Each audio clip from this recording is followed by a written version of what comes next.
আজকের এই জালসা এসে আপনারা খুশি না অখুশি? সবাই বলে খুশি না অখুশি? যারা যারা খুশি আছে তারা একটু মেহেরবানি করে হাত করে আমাকে আল্লাহকে একটু দেখেন তো খুশি আছে। হাত নামানো যাবে না, ওপার বাংলার স্টাইল ওয়াজ হবে এখন। খুশি আছে? আমার তো এপারে এসে একটু ঠান্ডা ঠান্ডা ভাব, প্রতিরাত জালসা। তো আমার সাথে আপনাদের কণ্ঠটা করে এমন করে আরেকবার করে এবার বলেন তো না রে তাকবীর আল কোরআনের আলো আল হাদিসের আলো নারায়ে তাকবীর জোরে নারায়ে তাকবীর আল কোরআনের আলো আল হাদিসের আলো গান গাতার আলো। এটাও বলাবে। আমি একটু দেখলাম যে আপনাদের আল ঠিক আছে কিনা, দেখলাম না সব কালে বেকার। আল কোরআনের আলো ঘরে ঘরে তারা ঠিক আছে, আল হাদিসের আলো ঘরে ঘরে তারা ঠিক আছে, কিন্তু গান বাজনার আলো তাও তাই ঘরে ঘরে যাবে। ওটা বন্ধ করো, করতে হবে ঠিক কিনা, কিন্তু সত্য কথা মধ্যে বের হয়ে যায় ঠিক কিনা বলে। এখন তো মুসলমানদের ঘরে কোরআন চলে না, এখন তো মুসলমানদের ঘরে সকাল বিকাল ধরে শুধু গান, ঠিক না বেটি? মুসলমান ভাই আমার আলোচনা করেছে আমার ছোট ভাই ওপার বাংলা থেকে শামসুল্লাহ মাহমুদ কোরআন হাদিসের আলোকে। আমি দেখেছি সত্যি ভারতের এই জনপদের মানুষ কোরআনকে কত ভালোবাসে। কিন্তু এমন কিছু মানুষ আছে এই গ্রামের এই ছেলেগুলো কোরআনের মাহাত্ম্য দিয়েছে, ওরা যদি কোরআনের মাহাত্ম্য না দিয়ে নবী দিবস পালন না করে যদি গানের মঞ্চ তৈরি করতো, মনে হয় লোক সংখ্যা আরো কম হতো, আরো লোক খুশি হতো। এমন লোক আছে না? গান হলে লোক কম হয় না বেশি হয়? যদি বলা যেত ওপার বাংলা থেকে হিরো আলম আসবে, মাথায় নষ্ট, এখানে জায়গা দেওয়া যেত না, ঠিক ঠিক। হিরো আলমের কথা বাদ দিলাম, শুধু যদি বলা হতো ওপার বাংলা থেকে আমাদের দেশে একজন হাটে হাটে বলতো একটা মহিলা, তার নাম হলো মমতা, কিনা বাউল সম্রাট ছিল আমাদের এলাকায়, গান গিয়ে বেড়াতো হাটে হাটে। এখন আমাদের এমপি, তিনি আমাদের দেশের কি এমপি। যদি বলা হতো সেই মমতা যেখানে আসবে, আর মাইক্রোফোন নিয়ে যদি একেবারে টান দিত যে বন্ধু যখন রঙ্গ কইরা আমার গাড়ির পাশ দিয়া হাইটা যায় হাইটা যায় পানি দিয়া জায়গা নাই, আমার মানে যুবকেরা ওই রাস্তার থেকে লাইন দিত, ঠিক কিনা বলে। কিন্তু এই গান শুনলে সব হয় না, গোলা হয় বলেন না কেন?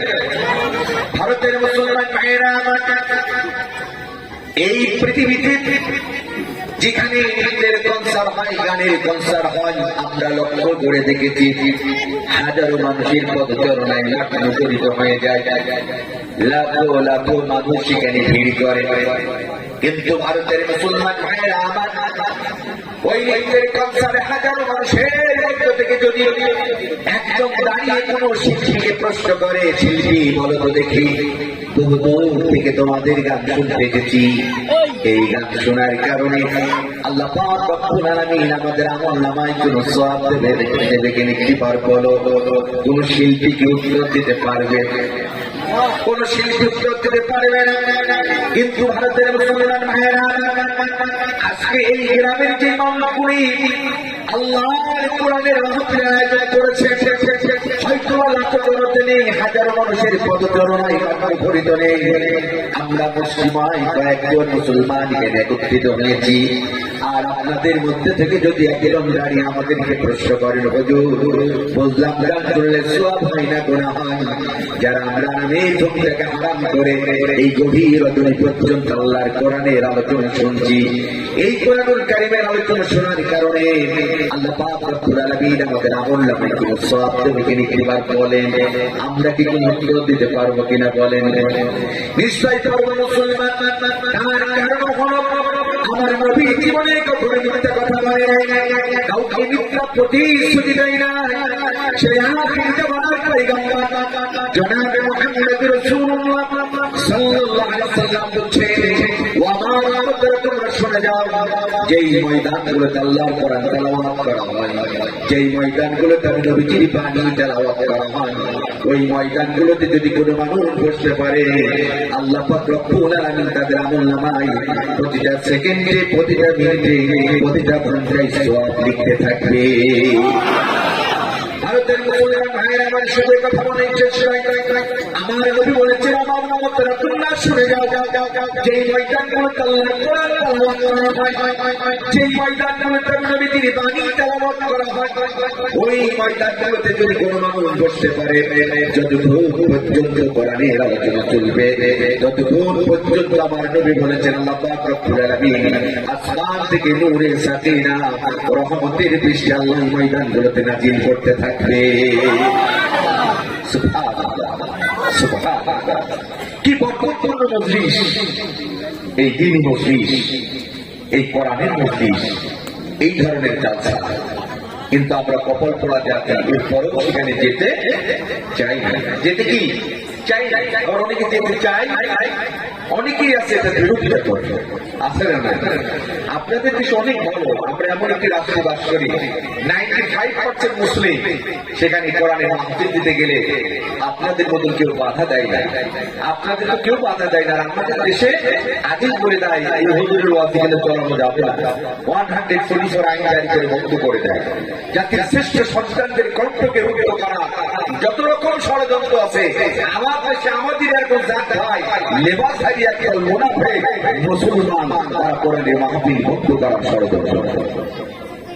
এটা অত্যন্ত দুঃখ এবং বিদায় বিদায়। আমি আপনাদেরকে ওয়েলকাম জানাই, স্বাগত জানাই ভারতের এই জনপদের মানুষদেরকে। ধর্ম বর্ণ নির্বিশেষে সব ধর্মের মানুষরা এখানে বসবাস করে, কিন্তু তারপরও আপনারা এখানে কোরআনের মাহফিল নিয়ে কোনো বিরোধিতা নাই, কোনো কোরআনের মাহফিল নিয়ে কোনো ধরনের ষড়যন্ত্র নাই। কিন্তু আমরা এমন একটি রাষ্ট্রে বাস করি যেখানে যত রকম মাহফিল দিতে গেলে ষড়যন্ত্র, বাধা, সব ঝুঁকি আমাদের হতে পারে।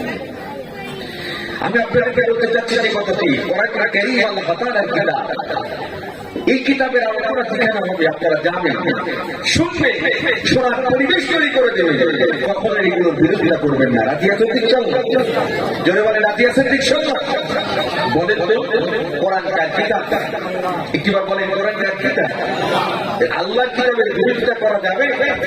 এবং এই কোরআন এমন একটি কিতাব, কোরআন এমন একটি গ্রন্থ, এমন একটি রায়, যে কিতাবের মধ্যে এক পরিমাণ কোনো ভুল নাই আছে। আমি বাংলাদেশের একটি ইউনিভার্সিটি পড়েছিলাম, বিশ্ববিদ্যালয়ে পড়াশোনা করেছি। আমি যখন ইউনিভার্সিটি পড়েছি, কোরআন সম্পর্কে একটু ধারণা দিয়ে মূল আলোচনার দিকে যেতে চাই। দেখবেন এবার বাংলাদেশের প্রত্যেকটি শিক্ষা স্কুল, কলেজ, মাদ্রাসাতে দেখবেন একটি লাইব্রেরি থাকে, যে লাইব্রেরির মধ্যে কবিতা থাকে, সাহিত্যিকদের সাহিত্য থাকে, প্রবন্ধ রচনাকারীদের প্রবন্ধ থাকে, রাজনীতিবিদদের বই থাকে, হাকিমি থাকে। ভারতের মুসলমান ভাইয়েরা, আমি যখন ইউনিভার্সিটিতে পড়তাম, ওই ইউনিভার্সিটির কেন্দ্রীয় লাইব্রেরি থেকে আল্লাহ পাক রব্বুল আলামিন তারে কোরআনটাকে এই পৃথিবীর অসংখ্য রাইটারদের বই পড়ার সুযোগ আমাকে দিয়েছে। আমি কবিদের কবিতা পড়েছি, সাহিত্যিকদের সাহিত্য পড়েছি, প্রবন্ধ রচনাকারীদের প্রবন্ধ পড়েছি, রাজনীতিবিদদের বই পড়ার সুযোগ আমাকে দিয়েছে। কিন্তু ভারতের মুসলমান ভাইয়েরা, আমার এই পৃথিবীর যত রাইটারদের বই পড়েছি, আজ পর্যন্ত কোন রাইটার, কোন লেখক তাদের বইগুলো 100% নির্ভেজাল মুক্ত এমন গ্যারান্টি আজ পর্যন্ত দুনিয়ার মধ্যে কেউ দিতে পারে না। বরং এই দুনিয়ার যত রাইটারদের বই পড়েছি, অধিকাংশ রাইটার গুলো তাদের বইগুলো শেষ পৃষ্ঠায় লিখে দেয়, ও দুনিয়ার মানুষেরা, আমাদের বইগুলো পড়তে গিয়ে যদি তোমরা কোন একটি জায়গায় ভুল দেখতে পাও, পৃথিবীর কেউ যদি তোমরা ছড়িয়ে দিতে পারো, আমাদের বইগুলো আমরা সংশোধন করে নেব, সংস্কার করে নেব, সূত্রে নেব। এমন কথা দুনিয়ার রাইটারদের শেষে লেখা থাকে কি থাকে না? কিন্তু ভারতের মুসলমান ভাইয়েরা, ওই ইউনিভার্সিটির কেন্দ্রীয় লাইব্রেরি থেকে আল্লাহ পাক রব্বুল আলামিন তারে কোরআনকে আরেকটি কিতাব পড়ার সময় প্রদান করেছে, যার নাম হল কোরআন। আমি এই কোরআনুল কারীমের শুরু থেকে শেষ পর্যন্ত আয়াত কারিমাগুলো তেলাওয়াত করেছি, অর্থগুলো ধারণ করার চেষ্টা করেছি। কিন্তু আমার আল্লাহ রব্বুল আলামিন দুনিয়ার একটার কবি সাহিত্যিক বিজ্ঞানীদের মতো তার এই কোরআনে কোনো একটি জায়গায় পড়ে নাই। বান্দা আমার এই কোরআন তেলাওয়াত করতে গিয়ে যদি তোমরা কোনো একটি জায়গায় ভুল দেখতে পাও, কেউ তোমরা ধরে দিতে পারো, আমি আল্লাহ আমার কোরআন থেকে সংশোধন করে নেব, সংস্কার করে নেব, সূত্রে নেব। এমন কথা কিন্তু আজ পর্যন্ত আমার আল্লাহ কোরআনে কোনো জায়গায় বলে না, বলেছে বরং আমার আল্লাহ জানে মানুষ বড় চায়, যার কারণে এই কোরআনকে নাযিল করার শুরুয়াত নেই। আর 1450 বছর আগে গোটা পৃথিবীর বিজ্ঞানী কবি সাহিত্যিকরা তাদের জন্য তিনি ওপেন চ্যালেঞ্জ করে বললেন, যালিকাল কিতাব লা রাইবা ফীহি, এই কোরআন হচ্ছে সেই কিতাব, এই কোরআন হচ্ছে সেই গ্রন্থ যার শুরু থেকে শেষ পর্যন্ত কোন একটি জায়গায় এক ইঞ্চি পরিমাণ ভুল আজ পর্যন্ত কোন মানুষ চেষ্টা করে দেখাতে পারবে না। সেই কিতাবের নাম কি একটু বলেন না, কেন নাম কি? কোরআন। তাহলে সেই কোরআনের আলোচনা শুনতে ভালো লাগে না খারাপ লাগে? বলেন না, কেন ভালো লাগে না খারাপ লাগে? কোরআন এমন একটি কিতাব তার মধ্যে এক ইঞ্চি পরিমাণ কোনো ভুল নাই। সেই গ্রন্থ থেকে আলোচনা করবো ইনশাআল্লাহ। এই কোরআনের আলোচনা করার আগে খুব গুরুত্ব দিয়ে শুনতে হবে দুটি কথা। আগে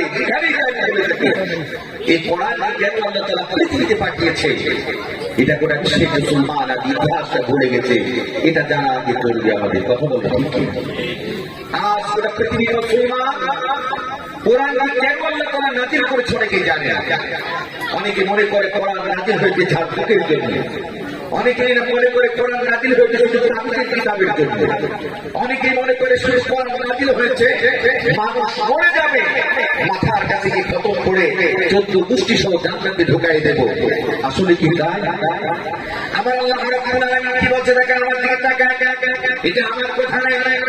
আল্লাহ রাব্বুল আলামিন সূরা ইব্রাহিমের প্রথম নাম্বার আয়াতে বলছেন, আজ থেকে 1450 বছর আগে গোটা পৃথিবীর মানুষদেরকে জানিয়ে দিয়ে অন্যায়ের মানুষেরা আমি আল্লাহ পাক রব্বুল আলামিন যে 30 পারা কোরআনুল কারীমকে পৃথিবীর মধ্যে প্রেরণ করেছি, এই জন্য প্রেরণ করেছে শুনে যাও।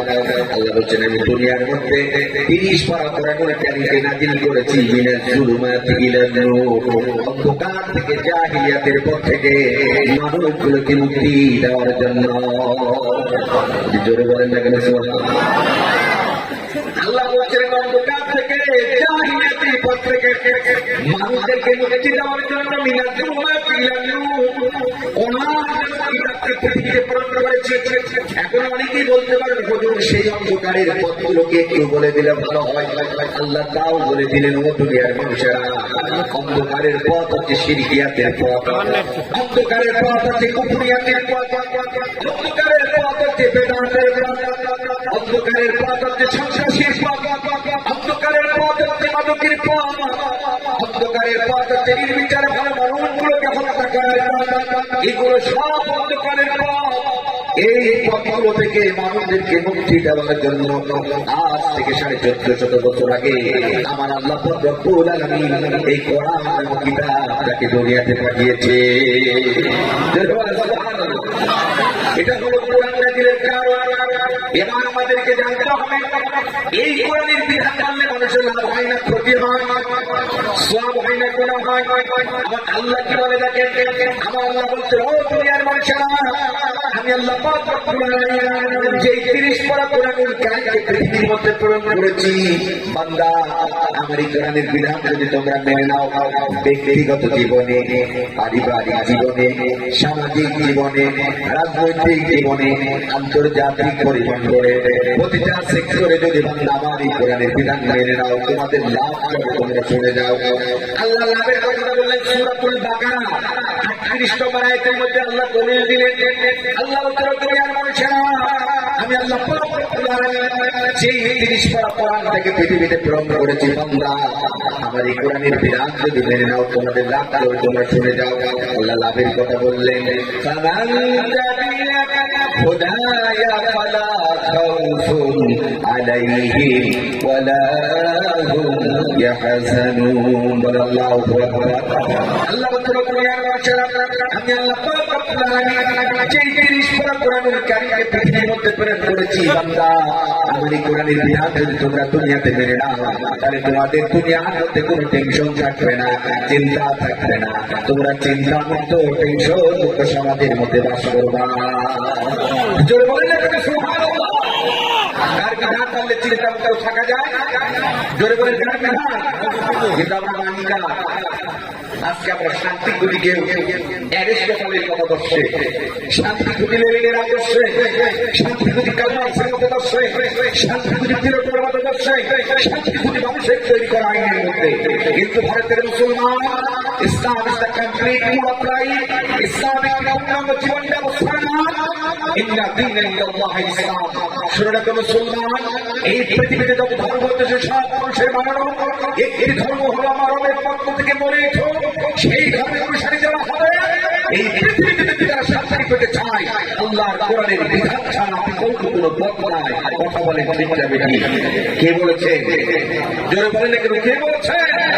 আল্লাহ বলেছেন বান্দা পৃথিবীতে শান্তি পেতে চাও, সুখী হতে চাও, সুন্দর সমাজ, সুন্দর রাষ্ট্র, সুন্দর পরিবার এই জাতিকে উপহার দিতে চাও তাহলে ফামান দাতিয়া বুলায়া আলা খাউফুন আলাইহিম ওয়ালা হুম ইয়াহজানুন। বান্দা আমি কোরআন নাযিল করেছি সেই কোরআনের বিধান থেকে তোমরা মেনে নাও। জোরে বলেন না কেন সুবহানাল্লাহ। তাহলে শান্তি পেতে হলে কার বিধান মানবো? জোরে বলেন। কিন্তু আমরা মানি না। একটা ছোট্ট গল্প মনে পড়ে গেল। আমাদের শান্তি চাওয়া কেমন হয়েছে জানে? এক ব্যক্তির ঘরে লেগেছে আগুন। কি লেগেছে? একটু বলে দেখেন কি লেগেছে? বাড়িওয়ালা চিৎকার করে বলছে গ্রামবাসী বাঁচাও বাঁচাও বাঁচাও, আমার যা কিছু একটা শব্দ করে সরকার হয়ে গেল। ও গ্রামবাসী তোমাদের কাছে যা আছে তাইতে জলদি করে আমার বাড়ির আগুন পেতে নিভাই দাও। বাড়িওয়ালা চিৎকার শুনে পাশে ছিল একজন ডিজেলের দোকানদার, কিসের দোকানদার? চিন্তা করলে আপনি কিন্তু আমারই প্রতিবেশী ভাই, আমার দোকানে ডিজেল দিয়ে তো মাঝে মাঝে স্যালো মেশিন চালায়, আমার দোকানে 20 গ্রাম ডিজেল থাকবে আমার প্রতিবেশী ভাইয়ের ঘর পড়ে যাবে, এটা হতে পারে না। অন্তত পক্ষে 1 গ্রাম দিয়ে হলো আমার ভাইয়ের ঘরের আগুনটা আমি নিভাই দেব। আগুন জ্বলছে, গিয়ে ঢেলে দিলেন 1 গ্রাম ডিজেল। বলো তো ভারতের ভাইয়েরা আগুন লিখে না পারবে? যারা বলছেন না তাদের আগুন লিখতেও পারে, ঠিক কিনা বলে? আগুন লিখে না পারবে? বাড়িওয়ালার মাথায় হাত ছাড়বো না। গ্রামবাসী আমার কাছে সব শেষ হয়ে গেল। ও গ্রামবাসী বাঁচাও বাঁচাও বাঁচাও, তোমাদের কাছে যা আছি তাই জলদি করে আমার বাড়ির আগুন নিভাই দাও। বাড়িওয়ালা চিৎকার শুনে পাশে ছিল আরেকজন পেট্রোলের দোকানদার, কিসের দোকানদার? চিন্তা করা হারে কিন্তু আমার প্রতিবেশী ভাই আমার দোকানের পেট্রোল দিয়েই তো মাঝে মাঝে বন্ধুরা চালায়, তা আমার দোকানে 50 গ্রাম পেট্রোল থাকবে আমার প্রতিবেশী ভাই ভাগ করে যাবে, এটা হতে পারে? অন্তত পক্ষে 5 গ্রাম দিয়ে হলো আমার ভাইয়ের ঘরের আগুনটা আমি নিভাই দেব। আগুন জ্বলছে, ফেলে দিলেন 5 গ্রাম পেট্রোল। বলেন তো ভাইরা আগুন লিভে না পারবে? সবাই বলেন না কেন লিভে না পারবে? আচ্ছা বলেন তো ভারতের ভাইরা ওই আগুন নিভানোর জন্য প্রয়োজন ছিল কি? মানে জোরে বলেন না কেন? হে ভারতের মুসলমান ভাইরা, এই পৃথিবীতে যদি কারোর বাড়িতে আগুন ধরে যায়, দুনিয়ার সব নিজের দিয়ে যদি কেউ আগুন নিভাতে চায় ওই আগুন লিভে না।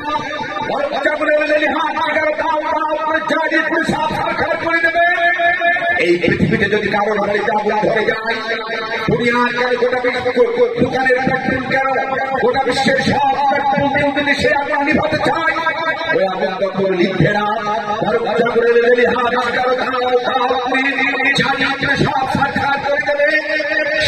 মুসলমান দিকে অশান্ত পৃথিবী থেকে যদি আজ ধর্ষণ বন্ধ করতে চাও, বন্ধ করতে চাও, লুটপাট বন্ধ করতে চাও, হাইজাক বন্ধ করতে চাও, চুরি বন্ধ করতে চাও, মাদক বন্ধ করতে চাও, মানুষের প্রতি জুলুম বন্ধ করতে চাও, আল্লাহ কসম করে বলি আল্লাহর কোরআনের বিধান ছাড়া বিকল্প কোনো পথ, জোরে বলে বিকল্প কোনো পথ কে বলেছে? জোরে বলেন কে? সে আল্লাহ তো আছে না নাই?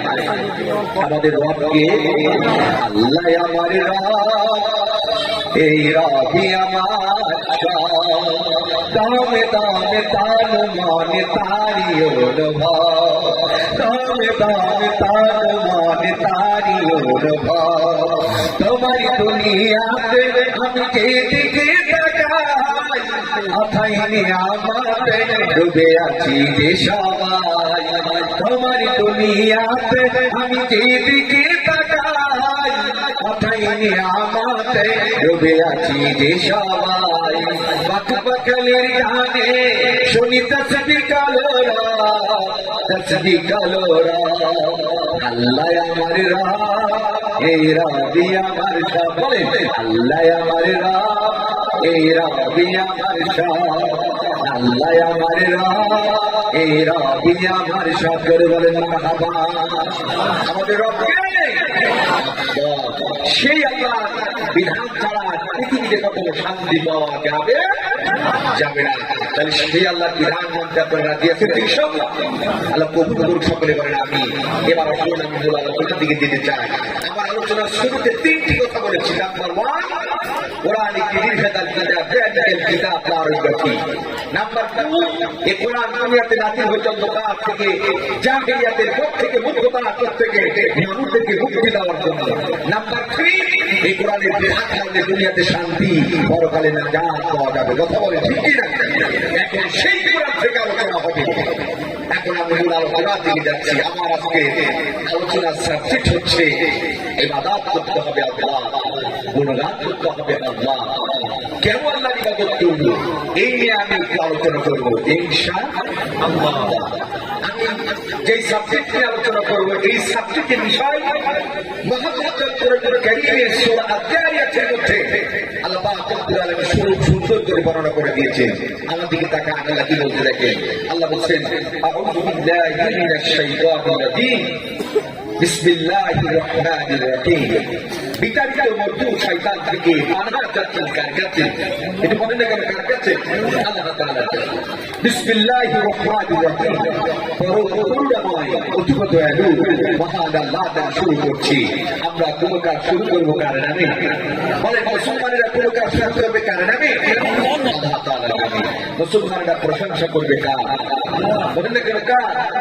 প্রশংসা সব কি বলবো ভাই, প্রশংসা সব কি বলবো ভাই, রব্বুল আলামিন দয়ালু মেহেরবান করুণায় ভরা, দয়ালু মেহেরবান করুণায় ভরা, আর কেউ নয় তুমি মালিক শেষ বিচারের দিন, শেষ বিচারের দিন। প্রশংসা সবই কেবল তোমারি, প্রশংসা সবই কেবল তোমারি, রব্বুল আলামিন দয়ালু মেহেরবান করুণায় ফুরান, দয়ালু মেহেরবান করুণায় ফুরান, আর কেউ নয় তুমি মালিক শেষ বিচারের দিন, শেষ বিচারের দিন। জোরে বলেন মারহাবা। একমাত্র প্রশংসা করবো কার? আল্লাহ। বিসমিল্লাহির রহমানির রহিম। পরম করুণাময় অতি দয়ালু মহান আল্লাহর নামে শুরু করছি। আমা খালাকতুল জিন্না ওয়াল ইনসা ইল্লা লিয়াবুদুন। খুব মনোযোগ দিয়ে শুনবেন, উঠাউঠি করা যাবে না। যুবকেরা একটু বসো। আল্লাহ তাআলা কি বলছে দেখেন, আমার দিকে তাকান। আল্লাহ বলছে আমা খালাকতুল জিন্না ওয়াল ইনসা ইল্লা লিয়াবুদুন। আমি এই পৃথিবীতে, আমি এই দুনিয়াতে দুইটা জাতি, দুইটা সম্প্রদায়, দুইটা গোত্রকে সিলেক্ট করেছে, নির্বাচিত করেছে, মনোনীত করেছে শুধুমাত্র কেবলমাত্র একমাত্র আমি রবের ইবাদত, আমি রবের বন্দেগী, আমি রবের পায়রানি করার জন্য। এটা জোরে বলা যাবে না সুবহানাল্লাহ? কে বলেছেন? কোথায় বলেছেন? কোরআনুল কারীমের মধ্যে। কি বললেন আল্লাহ? আল্লাহ বলছেন আমি এই দুনিয়ায় দুইটা জাতিকে পাঠিয়েছি। কয়টা? একটা হলো জিন আর একটা হলো ইনসান। একটা হলো জিন জাতি আর একটা হচ্ছে আমরা মানব জাতি। আল্লাহ বলছেন আমি এই দুই জাতিকে পাঠিয়েছি, খাও দাও তৃপ্তি করো, দুনিয়াটা আমারও এর জন্য নয়, আমি আল্লাহ পাঠিয়েছি লিল্লাহি রাব্বিল আলামিন। একমাত্র আমি রবের ইবাদত, আমি রবের বন্দেগী, আমি রবের পায়রানি করার জন্য। এটা চিৎকার করে বলেন সুবহানাল্লাহ। আমরা তো মানুষ, তাহলে আমরা ইবাদত করবো কার? বলেন না কেন কার? এখন সে আল্লাহ ইবাদত করতে হবে। কেন আল্লাহ ইবাদত করবো? তার তো একটা যুক্তি থাকা দরকার। আল্লাহ ইবাদত কেন করবো? যুক্তি থাকা দরকার আছে না? আমি আমার আব্দুল কাদের জিয়াকে পৃথিবীর যেই প্রান্তেই কয়েকটা রাষ্ট্র আমাকে সফর করিয়েছে, যেখানে গেছি বাঙালি ভাষা, সেখানে আমি বলে থাকি বলে একটি কথা যে বাঙালি যারা হয় তারা একটা নগদে বিশ্বাসী হয়। কিছু বিশ্বাসী হয় নগদে। এই জন্য উদাহরণগুলো যুক্তিগুলো নগদে দিতেও পছন্দ করি। আল্লাহ ইবাদত কেন করবো? নগদ উদাহরণ নিতে রাজি আছেন ডক্টর? বাঙালিরা কিসে বিশ্বাসী? নগদে। আমার দেশে এইটা কোন নির্বাচনের গরম চলছে।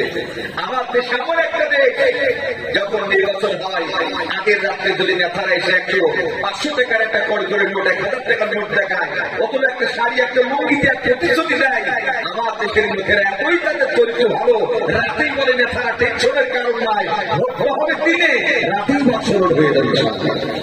রাতে কি হয়ে যাবে? বলেন না কেন কি হয়ে যাবে? ভোট হয়ে যাবে। কিসের বিনিময়ে?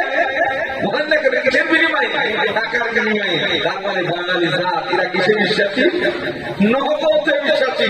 তাই আমি নগদ উদাহরণ দিতেও পছন্দ করি। আল্লাহ ইবাদত কেন করবো? আমার দিকে টাকা নগদ উদাহরণ। এই যে লাইট জ্বলছে, সবাই টাকা। বলেন যে লাইটটা তৈরি করেছেন কে? না, একজন মানুষ। তিনি একজন বিজ্ঞানী। কখনো মনোযোগ শুনি, তিনি একজন বিজ্ঞানী যাকে সৃষ্টি করেছেন আমার আল্লাহ। এই লাইট আবিষ্কারক যিনি বিজ্ঞানী, তার কিন্তু লাইট তৈরি করার সময় উদ্দেশ্য ছিল অন্ধকারকে আলোকিত করা। অন্ধকারকে কি করা? আলোকিত করা। আমি যে মাইক্রোফোনে কথা বলছি, যিনি মাইক্রোফোন তৈরি করেছেন তিনি একজন বিজ্ঞানী, তিনি একজন মানুষ। তার উদ্দেশ্য ছিল আস্তে কথা বলবে, সাউন্ডটাকে অনেক দূরে ছড়িয়ে দেবে। কথা বলে ঠিক যাবে। আরো তাই মুসলমান ভাইরা আমার, তাহলে সামান্য একজন লাইট আবিষ্কার যাকে সৃষ্টি করেছেন আমার আল্লাহ, তার তৈরি করে তিনি সে যদি লক্ষ্য উদ্দেশ্য থাকতে পারে অন্ধকারকে আলোকিত করা। মাইক্রোফোন তিনি তৈরি করেছেন, তিনি একজন মানুষ, তিনি একজন বিজ্ঞানী যাকে সৃষ্টি করেছেন আমার আল্লাহ। এই বিজ্ঞানীর আবিষ্কৃত জিনিসের যদি লক্ষ্য এবং উদ্দেশ্য